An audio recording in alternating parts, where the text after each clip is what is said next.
Aristotle, who lived from 384 to 322 BC, is one of the greatest philosophers, and his moral and political philosophy remains especially influential.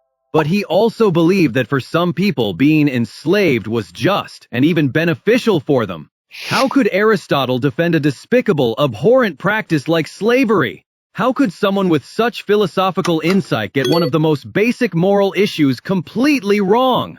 Aristotle's defense of slavery illustrates how even the most brilliant people can fail to critically examine their own beliefs and society's customs. 1. Slavery in ancient Greece. In ancient Athens, slaves were not citizens, and they considerably outnumbered male citizens. Greeks sometimes enslaved other Greeks in wars, but most slaves in Athens were foreigners. Slavery was hereditary, and freeing one's slaves was rare.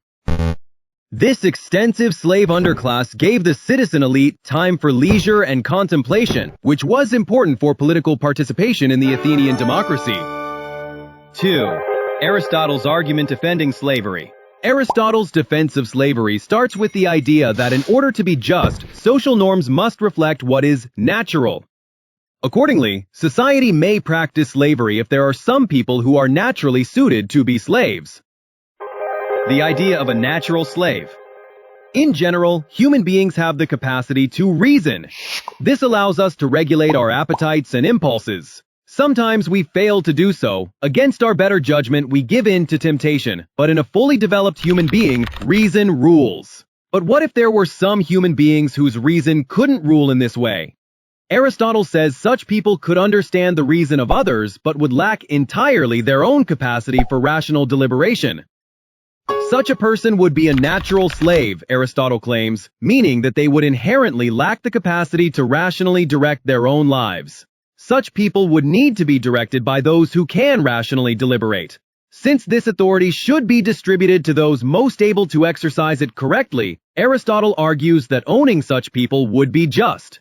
And since someone without the capacity for rational forethought would choose badly if left to their own devices, slavery is even beneficial for them, Aristotle argues.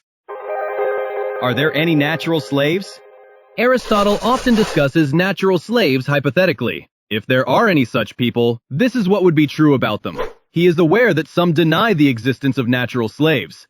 Some believe that it is contrary to nature to be a master, for it is by law that one person is a slave and another free, whereas by nature there is no difference between them. But shockingly, Aristotle says that it is not difficult to show that there are natural slaves, that there are people as different from others as body is from soul or beast from human. It is not difficult, he claims, because the psychological deficiencies of natural slaves are physically observable. Nature tends to make the bodies of slaves and free people different too. The former strong enough to be used for necessities, the latter useless for that sort of work. Aristotle even believes that we can often tell who is a natural slave right from the beginning of life. From the hour of their birth, some are marked out for subjection, others for rule. Would this justify Greek slavery? What guarantees that whoever is actually enslaved happens to be a natural slave? Most Greek slaves were enslaved by conquest, and Aristotle admits that it is possible for wars to be started unjustly. The same is true for those born into slavery, since Aristotle states that natural slaves can sometimes give birth to naturally free persons, and vice versa. Nevertheless, Aristotle seems to think these cases are atypical. Moreover, Aristotle argues that non-Greeks were natural slaves, and so it would be so easy to determine who was a natural slave by empirical observation. Aristotle's argument in summary. We can now see how Aristotle's argument comes together. Premise 1. Slavery is just and beneficial, for the slave and for the owner, if the enslaved naturally lacks the capacity to deliberate. Premise 2.